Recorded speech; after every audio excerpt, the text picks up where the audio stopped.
Warning! Kinda Murdery contains adult themes, explicit language, and descriptions of violence. It is not suitable for anyone, and we recommend you stop listening now.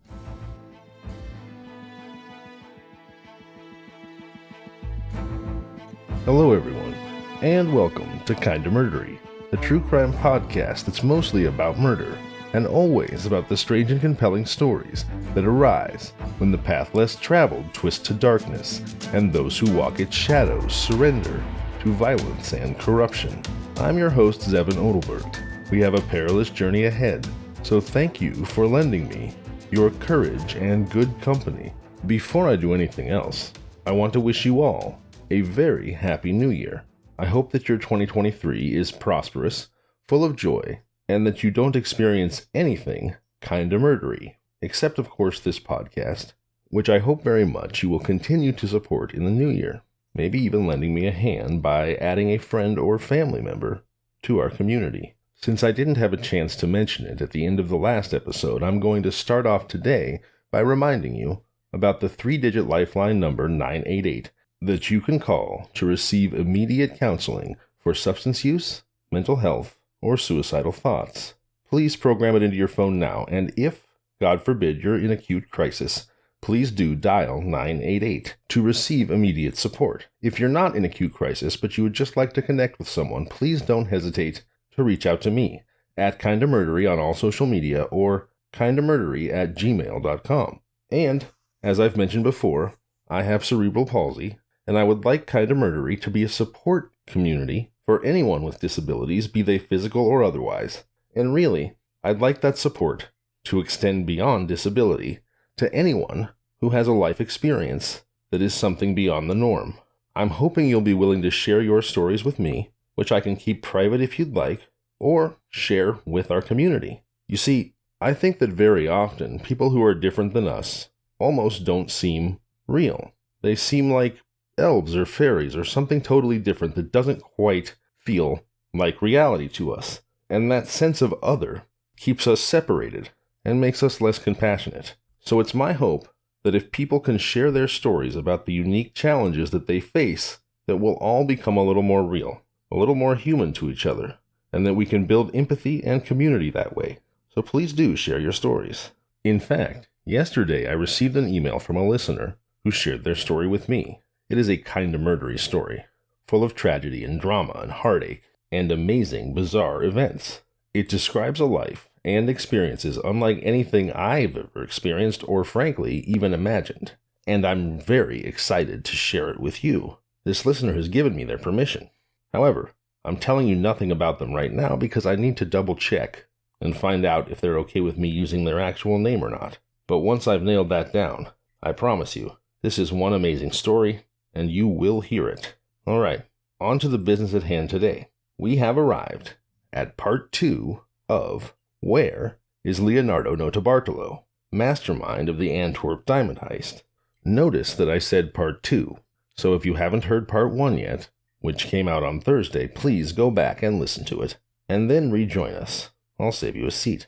The key source for this episode is the Wired magazine article by Joshua Davis entitled The Untold Story of the World's Biggest Diamond Heist. As always, my sources are in the show notes, and today I will rewind the story just a little bit to let you settle back into the narrative before we launch into this second part. So now, if you're ready, I suggest that you put your personal items underneath the seat in front of you, stow your carry-on in the overhead compartment, let go of the cares of the day, but be sure your seatbelt is fastened.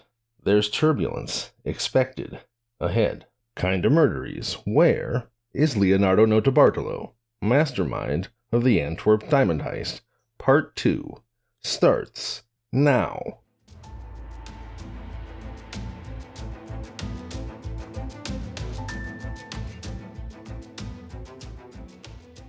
Like any Hollywood heist movie that you may already be familiar with, the Antwerp Diamond robbery ultimately had 2 key components. And what were those components? Well, in a sense, this would be the classic showdown between an immovable object and an unstoppable force. Meaning, like with any heist, there would be a target, the immovable object, and an unstoppable force. And that unstoppable force was Notarbartolo's crew, a team of larger-than-life expert thieves, each with his own highly evocative nickname ripped straight from the pages of a screenplay. But before we cover the crew, let's take a look at the target. The Antwerp Diamond Center vault was protected by 10 layers of security. There was the door, which had number 1, a combination dial 0 to 99, number 2, a keyed lock, number 3, a built-in seismic sensor, number 4, a locked steel grate, number 5, a magnetic sensor, and number 6, exterior security cameras. Once you made it through the door and into the vault, a Herculean task on its own, then your job was not done, because now there were the countermeasures built into the vault itself. These were measures 7 through 10. Number 7, a keypad for disarming sensors. Number 8, a light sensor. Number 9, an internal security camera. And number 10, heat and motion sensors. Sounds like a near impossible job. And yet, with less than half the membership of the famed cinematic anti-heroes, the Notarbartolo 5 put the fictional super thieves from Ocean's 11 to shame. Who were the Notarbartolo 5? Well, there was the Mastermind, Leonardo Notarbartolo himself. Then there was Speedy, Notarbartolo's longtime friend, described as an anxious and paranoid man. He was the one responsible for scattering the trash in the woods, and the nickname Speedy was most likely the alias of Pietro Tavano. Next up was the Monster, a tall, muscular man. He was apparently an expert lockpicker, electrician, mechanic, and driver, and he was very, very strong. The Monster was most likely the alias of Ferdinando Finotto. Next up was the Genius, a specialist in alarm robberies, most likely the alias of Simon, an electronics expert known to be linked to a series of robberies. And finally, the King of Keys, an older man, described as one of the best key forgers in the world. His true identity is unknown, and he remains the only member of the crew to escape apprehension by the police. It took 5 months for the diamond dealer to call back after Notarbartolo told him the heist was impossible. He'd even given him photographs to prove it. Notarbartolo thought that would be the end of it, but now the dealer wanted to meet at an address outside Antwerp.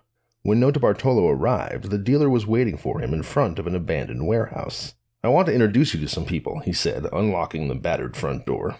Inside, a massive structure was covered with black plastic tarps.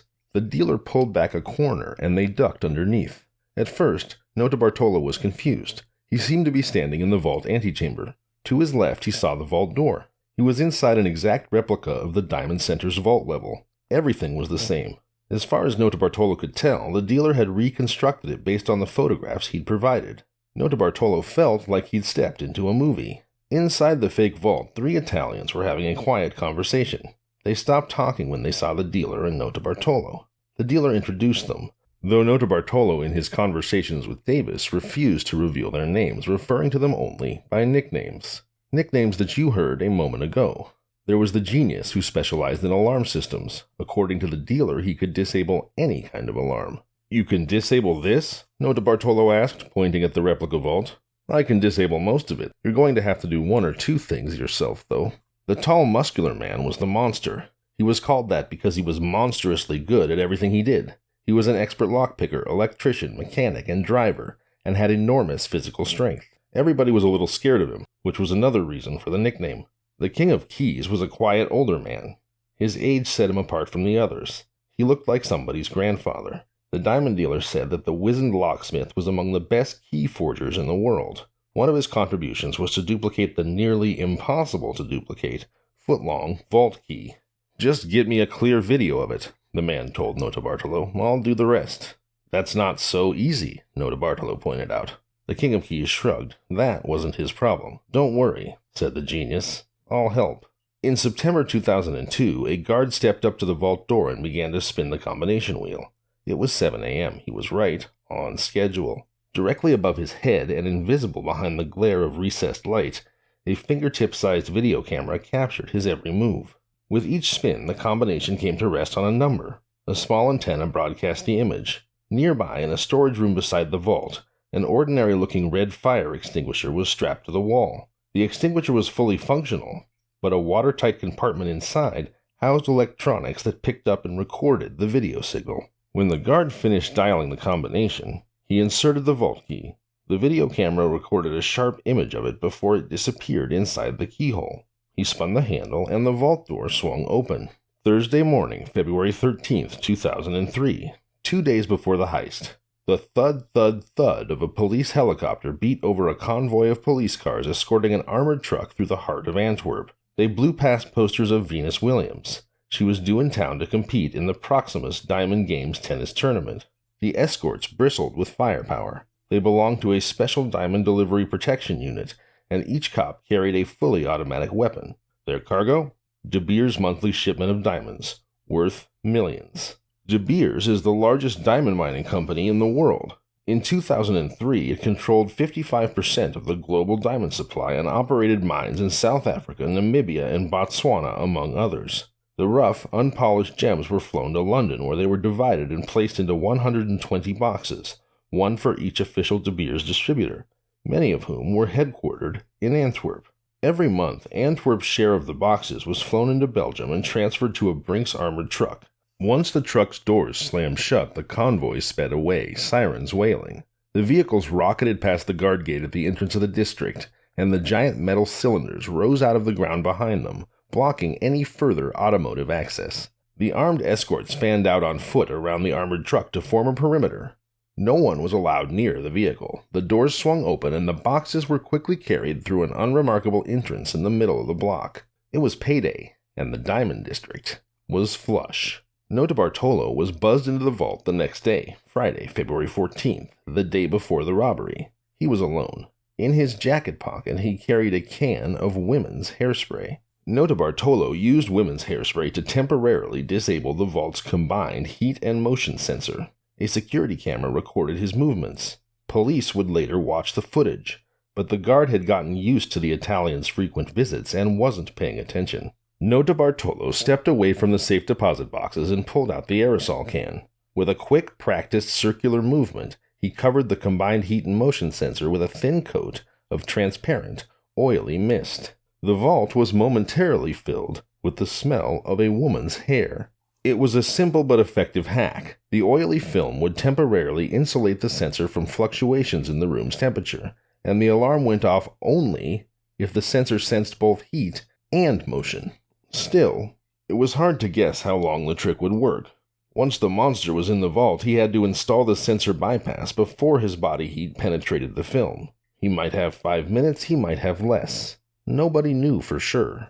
Elsewhere, Venus Williams smashed the ball cross-court with a yelp, overwhelming her leggy Slovakian opponent.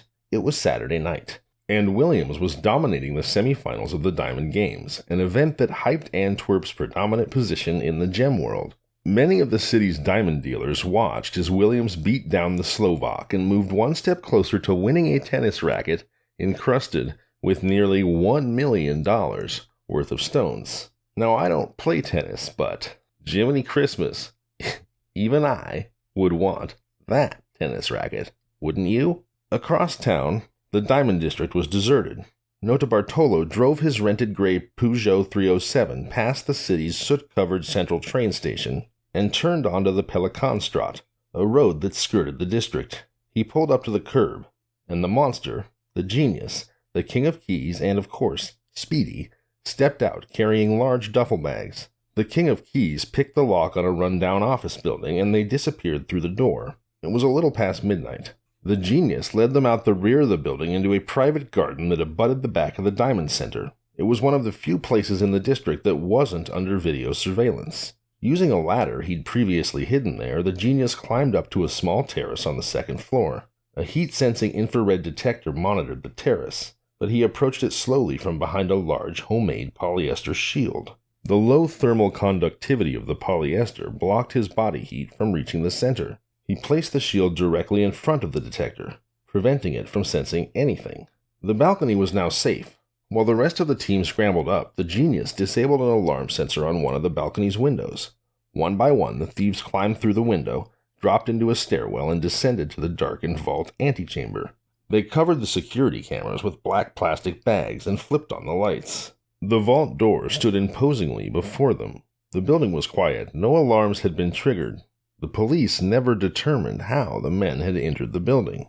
The genius pulled a custom-made slab of a rigid aluminum out of his bag and affixed heavy-duty double-sided tape to one side. He stuck it on the two plates that regulated the magnetic field on the right side of the vault door and unscrewed their bolts. The magnetic plates were now loose, but the sticky aluminum held them together, allowing the genius to pivot them out of the way and tape them to the antechamber wall. The plates were still side by side and active.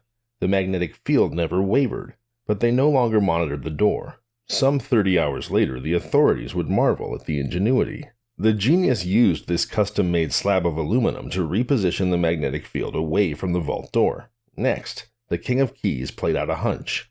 In Notarbartolo's videos, the guard usually visited a utility room just before opening the vault. When the thieves searched the room, they found a major security lapse. The original vault key was hanging inside. Oh my goodness, really? So they had a key that was essentially impossible to duplicate, and yet the guards, at the location of the most valuable hoard of diamonds in the world, basically hung the unduplicatable key on the wall like it was a mailbox key by your door or my door? Holy freaking moly. The King of Keys grabbed the original. There was no point in letting the safe manufacturers know that their precious key could be copied, and the police still don't know that a duplicate was made. The King of Keys slotted the original into the keyhole and waited while the genius dialed in the combination that had been gleaned from the video. A moment later, the genius nodded. The monster turned off the lights. They didn't want to trigger the light detector in the vault when the door opened. In the darkness, the King of Keys turned the key and spun a four-pronged handle. The bolts that secured the door retracted, and it swung heavily open. Speedy ran up the stairwell. It was his job to stay in touch with Notarbartolo, but there was no cell phone reception down in the vault. Upstairs, he got a signal and dialed his old friend. "We're in," he said, and hung up. Notarbartolo put his phone back on the dashboard. He was sitting in the Peugeot and could see the front of the diamond center a block and a half away. His police scanner was quiet. He took a sip of cold coffee and waited. In the antechamber, the King of Keys deftly picked the lock on the metal grate. He shuffled backward as the monster propped the grate open with 2 cans of paint he'd found in the storeroom. Like the rest of the team, the monster wore plastic gloves.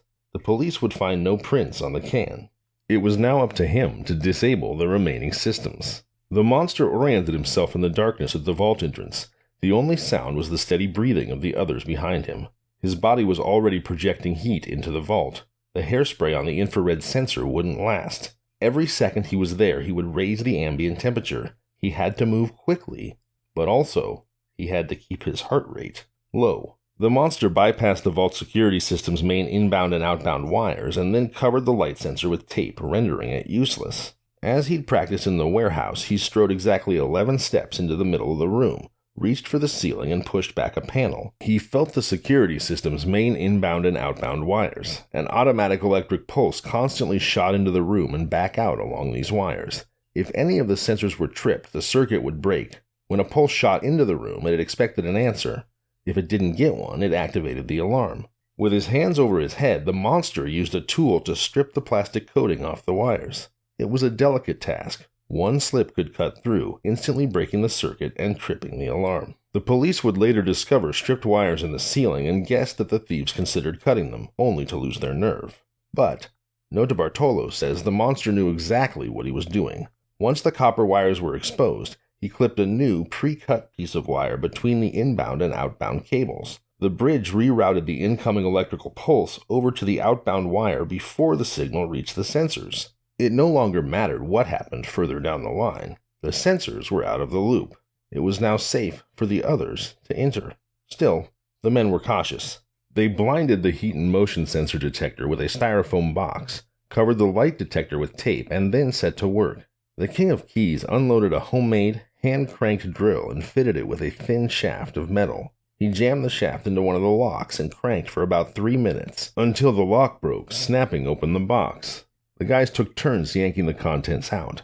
Since they'd memorized the layout of the vault and the replica, they worked in the dark, turning on their flashlights only for split seconds, enough to position the drill over the next box. But in those muffled flashes, they could glimpse their duffel bags overflowing with gold bars, millions in Israeli, Swiss, American, European, and British currency, and leather satchels that contained the mother lode, rough and polished diamonds. They resisted the urge to examine their haul. They were running out of time. By 5:30 a.m., they'd opened 109 boxes. A tamped-down giddiness pervaded the dark vault, but they had to stop. The streets would fill with people soon, and they needed to transfer their bags into Notarbartolo's car. Speedy relayed the message to him. They were coming out. It took almost an hour for the team to haul the bags up the stairs past the infrared sensor, then lower the loot down the ladder and gather in the hallway of the decrepit office building. Notarbartolo idled at the curb while on the phone with Speedy. A bus came and went, and then the street was empty. "Now!" he hissed. In the pre-dawn half-light, the four men raced out of the building. They jammed their bags into the car, slammed the doors, and headed off on foot for Notarbartolo's apartment. He put the car in gear and slowly pulled away. In half an hour, they were huddled around the bags in the apartment. The monster unzipped one and pulled out a leather satchel. It was time to celebrate. He opened the satchel and looked up, bewildered. It was empty. He took out another one. It was also empty. A wave of anxiety swept the room. They unzipped all the other duffel bags and rifled through the satchels. More often than not, there was nothing in them. Something had gone wrong. The diamonds should have been there. "We've been set up," Notarbartolo said. "And if you'd like to find out what's going on with all these empty diamond satchels and just how they've been set up, then please do join me again on Thursday, January 5th, for Part 3, the thrilling conclusion of Where is Leonardo Notarbartolo, Mastermind of the Antwerp Diamond Heist. Until Thursday, I'm Zevon Odelberg, and this has been Kinda Murdery. Happy New Year, everybody.